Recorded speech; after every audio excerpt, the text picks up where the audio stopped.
Hello दोस्तों, welcome back to my channel mister Vicky blog. तो दोस्तों, स्वागत है आपका मेरे चैनल पे। कैसे हैं दोस्तों? उम्मीद है आप सब बढ़िया होंगे। तो आज की जो टॉपिक है दोस्तों, हम बात करेंगे इलेक्शन को लेकर। जो लोकसभा इलेक्शन का जो घोषणा हो चुका है वो कल हुआ है, तो मैं उसके बारे में आपको कुछ जानकारी देता हूं दोस्तों।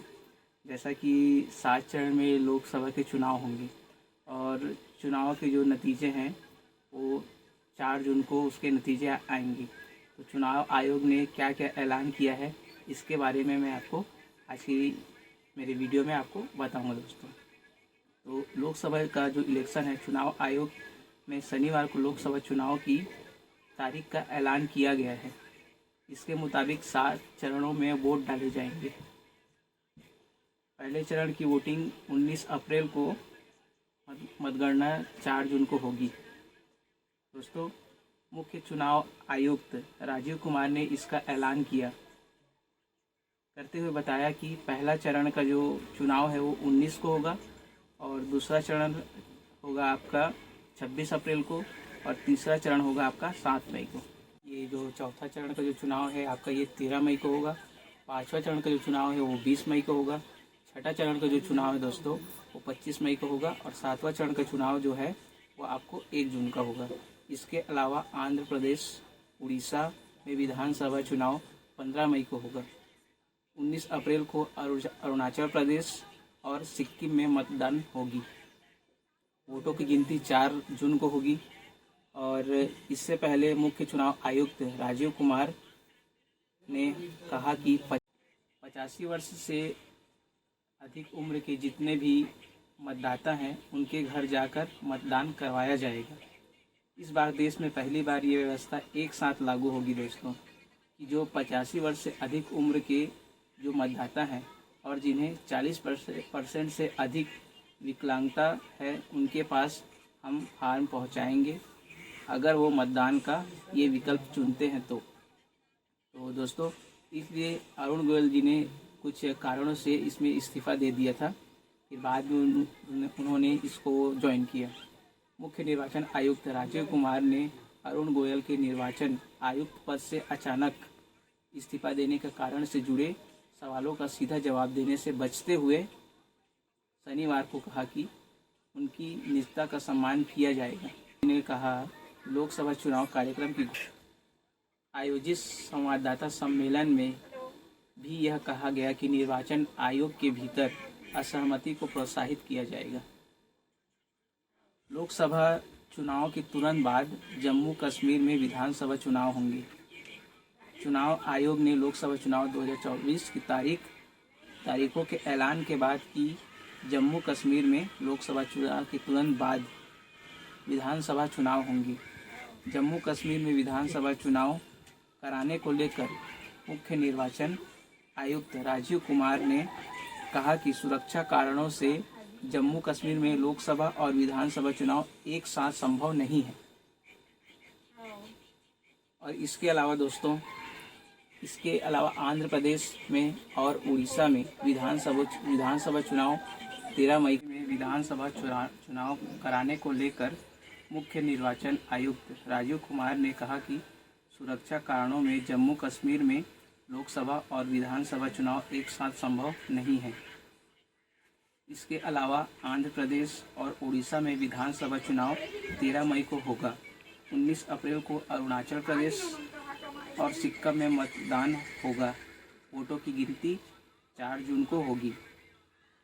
दोस्तों, ऐसा वोटिंग का कार्यक्रम चुनाव आयोग द्वारा जारी कार्यक्रम के मुताबिक पहला चरण 19 अप्रैल को होगी और इसमें 102 सीटों पर वोटिंग होगी। दूसरा चरण में 26 अप्रैल को 89 सीटों पर वोट डाले जाएंगे। तीसरे चरण में 7 मई को 94 सीटों पर मतदान होगा और चौथा चरण में 13 मई को होगा, जिसमें 96 सीटों पर वोटिंग होगी। पाँचवें चरण में 20 मई को 49, छठे चरण में 25 को और 57 सीटों और 7वें चरण में 1 जून को 57 सीटों पर वोट डाले जाएंगे।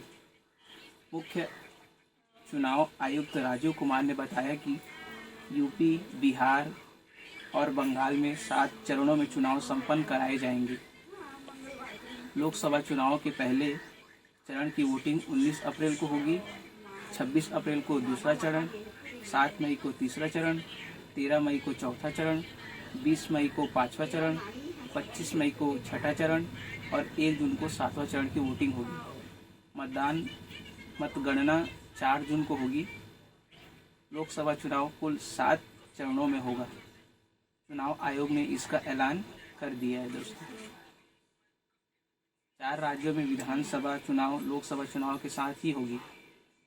सिक्किम, अरुणाचल प्रदेश, उड़ीसा, आंध्र प्रदेश में होंगे।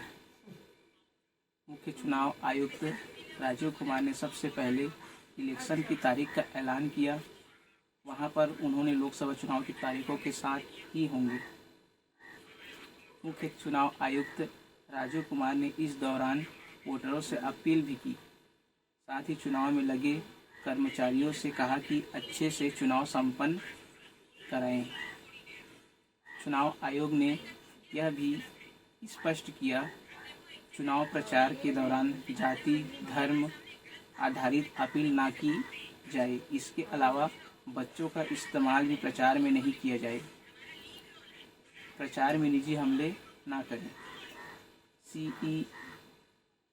सीईसी ने इस दौरान पॉलिटिकल पार्टियों के लिए रहीम का दोहा भी सुनाया। रहीम भागा प्रेम का मत छोड़ो चटकाए, जोड़े ते फिर ना जुड़े, जुड़े गांठ परी जाए। उन्होंने कहा कि प्यार मोहब्बत से चुनाव प्रचार करें। फेक न्यूज़ और गलत जानकारियों के बारे में लोगों को अवेयर करते हुए मुख्य चुनाव आयुक्त ने शायरी भी सुनाई। उन्होंने कहा कि झूठ के बाज़ार में रौनक तो बहुत है, इसलिए कोई गलत जानकारी शेयर करने से पहले चेक कर लें। मुख्य चुनाव आयुक्त ने बताया कि चुनाव आयोग जल्द ही एक नई वेबसाइट लॉन्च करने जा रहे हैं। इसमें मिथ बनाम रियलिटी के बारे में बताया जाएगा। इसमें बताया जाए कि मिथ क्या है, इसकी सच्चाई क्या है। मुख्य चुनाव आयुक्त राजीव कुमार ने कहा कि मिस इन्फॉर्मेशन यानी गलत सूचना के मामले में भी सख्त कार्रवाई की जाएगी। फेक न्यूज़ फैलाने वालों पर एक्शन होगा। आईटी एक्ट के तहत कार्रवाई होगी। सभी जिलों में लोगों की ट्रेनिंग दी गई है। मुख्य चुनाव आयुक्त राजीव कुमार ने कहा, मिस इन्फॉर्मेशन यानी गलत सूचना के मामले में भी सख्त कार्रवाई की जाएगी। फेक न्यूज़ फैलाने वाले पर एक्शन होगा। आईटी एक्ट के तहत कार्रवाई होगी। सभी जिलों में लोगों को ट्रेनिंग दी गई है।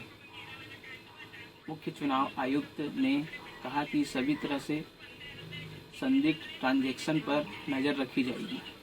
साड़ी, कुकर आदि बांटने वाले पर नज़र रहेगी। धन बल के दुरुपयोग को लेकर सख्ती बरती जाएगी।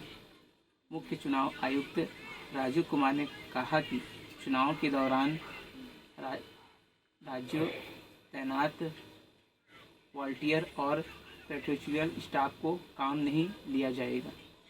मुख्य चुनाव आयुक्त ने कहा कि मसल पावर पर कंट्रोल करेंगे। हिंसा को चुनाव में कोई स्थान नहीं होगा। हर जिले में कंट्रोल रूम जिसमें 5 फील्ड्स होंगे। यहाँ पर एक सीनियर अधिकारी होगा। मुख्य चुनाव आयुक्त राजीव कुमार ने कहा कि अगर कहीं पैसे बांटने का केस है तो फ़ोटो खींचकर हमें भेजें।